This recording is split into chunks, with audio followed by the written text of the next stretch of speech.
नमस्कार मंडळी, माझे नाव श्रुती देसाई. मी आता 12वीत आहे आणि मी 9वी पासून 12वी पर्यंतच्या विद्यार्थ्यांच्या समूहाचा एक हिस्सा आहे.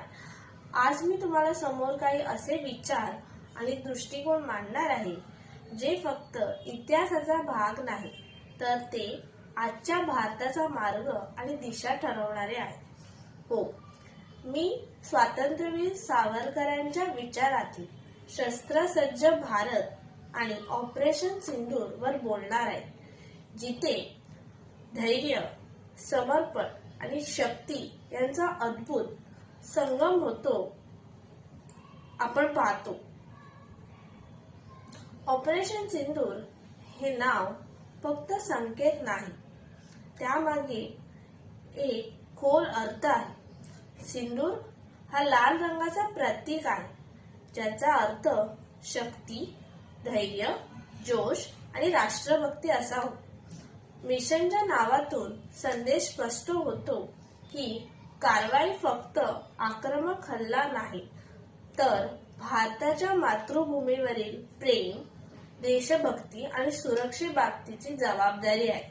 जिथे शत्रूने पाय ठेवला तिथे निर्णयात्मक प्रत्युत्तर देणे ही भूमिका आहे.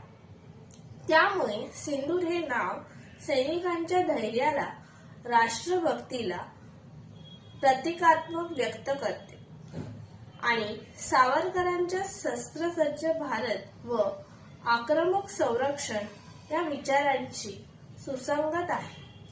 भारताचा इतिहास हा केवळ तारखा, घटना आणि युद्धांची यादी नाही, तो संघर्षातून उभा राहिलेल्या विचारांचा,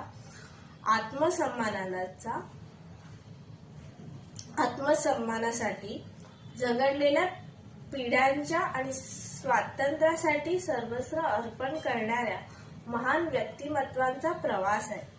या इतिहासात काही व्यक्ती अशा होऊन गेल्या ज्यांनी केवळ परकीय सत्तेविरुद्ध बंड केले नाही, तर भारतीयांच्या मनातील भीती, न्यूनगंड आणि गुलामगिरीच्या मानसिकता सोडून काढली. अशाच तेजस्वी विचारांपैकी एक म्हणजे स्वातंत्र्यवीर विनायक दामोदर सावरकर. सावरकरांचे विचार हे केवळ त्यांच्या काळापुरते मर्यादित नव्हते, ते भविष्याचा वेध घेणारे, आजच्या भारताला दिशा देणारे होते. त्यांच्या विचारातील शस्त्रसज्ज भारत ही संकल्पना तितकीच अर्थपूर्ण, प्रेरणादायी आणि आवश्यक आहे. सावरकर ज्या काळात उदयास आले त्या काळात भारत केवळ राजकीय दृष्ट्या गुलाम नव्हता, तर मानसिक दृष्ट्याही पराभूत झालेला होता. परकीय सत्तेने भारतीयांना दुर्बल असल्याची भावना रुजवली होती. आपण काही करू शकत नाही हा विचार समाजाच्या मनात खोलवर रुजवण्यात आला होता. अशा परिस्थितीत सावरकरांनी निर्भयपणे सांगितले की स्वातंत्र्य हे कुणाच्या देयावर मिळणारे दान नसते, ते सामर्थ्य, संघटन आणि त्यागातून मिळावे लागते. त्यांच्या दृष्टीने शस्त्रसज्जता म्हणजे रक्तपात नव्हता, तर ती होती आत्मरक्षणाची क्षमता, अन्यायाविरुद्ध उभं राहण्याचे धैर्य आणि राष्ट्रासाठी बलिदान देण्याची मानसिक तयारी. वीर सावरकरांचे स्वप्न होते की राष्ट्रातील प्रत्येक व्यक्तीने सैनिकासारखे वागावे, सैनिकासारखा विचार करावा.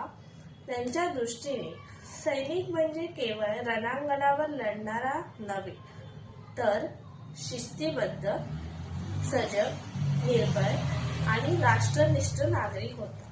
त्यांना असे वाटत होते की सक्षम, विशाल असावी भारतीय सेना.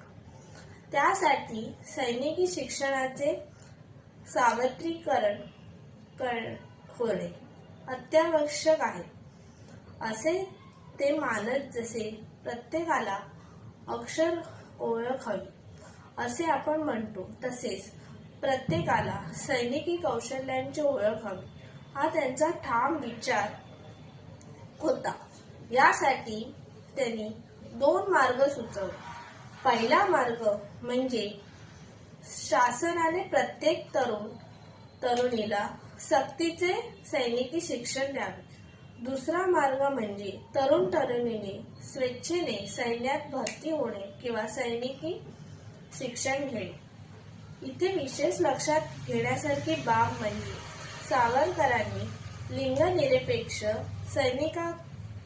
सैनिकीकरणावर भर देत होती. त्यांच्या दृष्टीने राष्ट्ररक्षण हे केवळ पुरुषांचे नव्हे तर स्त्री पुरुष दोघांचे कर्तव्य होते. सावरकरांचा शस्त्रसज्ज भारत हा विज्ञान आणि तंत्रज्ञानावर आधारित होता. त्यांनी विज्ञाननिष्ठ दृष्टिकोनावर भर दिला आणि अंधश्रद्धा हा केवळ परंपरा आधारित विचारसरणीला विरोध केला.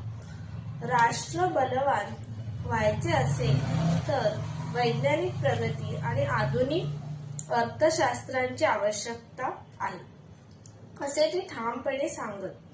मात्र त्यांची ही भूमिका हिटलर, मुसोलिनो किंवा अन्य वर्चस्ववादी शक्तींप्रमाणे युद्धपिपासू नव्हती. त्यांचा उद्देश आक्रमण नव्हे तर असे समर्थ हिंदुस्थान घडवणे हा होता की ज्याच्याकडे वाकडी नजर टाकण्याची छाती कुणालाही होऊ नये. त्यांचा भारत हा स्वातंत्र्याचा एक भक्त, समतेचा पुजारी आणि अन्यायाविरुद्ध उभा राहणारा देश असावा अशी त्यांची धारणा होती. आजच्या भारतात सावरकरांच्या या विचारांचे प्रत्यंतर आपल्याला ऑपरेशन सिंदूर सारख्या सैनिकी कारवायांमधून येते.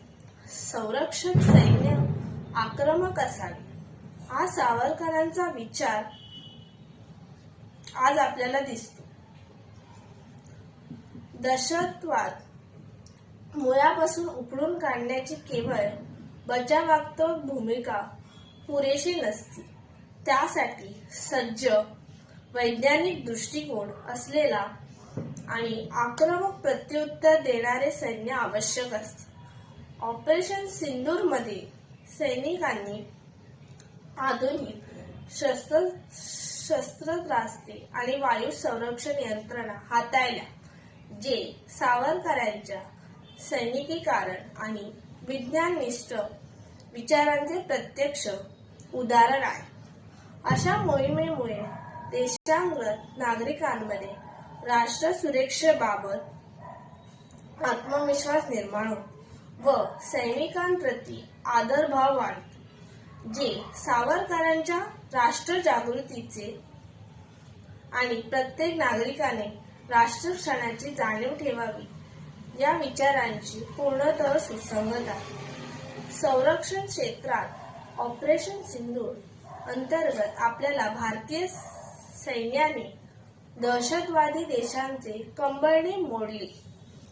या विजयामागे स्वदेशी संरक्षण संस्थांनी बनवलेली स्वदेशी शस्त्रांचे मोठे योगदान आहे.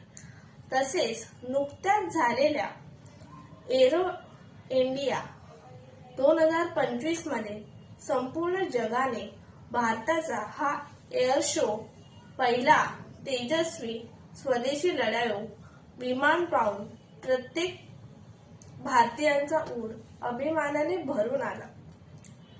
आजच्या भारतात संरक्षण क्षेत्रात आत्मनिर्भर होते असून स्वदेशी तंत्रज्ञान, वैज्ञानिक संशोधन आणि सक्षम सैन्याच्या बळावर एक समर्थवान राष्ट्र म्हणून उभा राहतो. हे पाहताना असे वाटते की सावरकरांनी पाहिलेली शस्त्रसज्ज, विज्ञाननिष्ठ, निर्भय आणि आक्रमक भारताचे स्वप्न हळूहळू साकार होते. शेवटी असे म्हणता येईल की सावरकरांच्या शस्त्रसज्ज भारत हा केवळ इतिहासातील विचार नसून आजच्या आणि उद्याच्या भारतीयाच्या प्रेरणादायी मार्गदर्शक आहे. ऑपरेशन सिंदूर सारख्या आधुनिक सैनिकी मोहिमा या विचारांचे प्रत्यक्ष प्रतिबिंबित आहे. अशा विचारांमधून कृतींमधूनच एक स्वाभिमानी, सुरक्षित, आत्मविश्वासी आणि सामर्थ्यवान भारत घडतो. आणि हा भारत घडवण्याची जबाबदारी केवळ सरकार किंवा सैन्याची नाही, तर प्रत्येक जागृत नागरिक सज्ज असतात तेव्हाच राष्ट्र खऱ्या अर्थाने अजय बनते. धन्यवाद.